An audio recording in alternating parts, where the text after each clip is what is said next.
ایک دن ان کے پاس ایک عورت اپنا مقدمہ لے کر آئی۔ اس نے کہا کہ اس کا شوہر اس پر بہت ظلم کرتا ہے، بہت پریشان کرتا ہے۔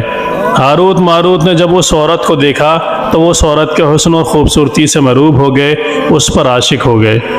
انہوں نے اس عورت سے زنا کی خواہش کی تو عورت نے ان سے کہا کہ میں تمہاری خواہش تبھی پوری کروں گی جب تم بت کی پوجا کرو، شراب پیو یا میرے خاوند کو قتل کر دو۔ ہاروت اور ماروت نے شراب نوشی کو چھوٹا گناہ سمجھ کر پی لیا اور نشے کی مستی میں 2 گناہ کبیرہ کر بیٹھے۔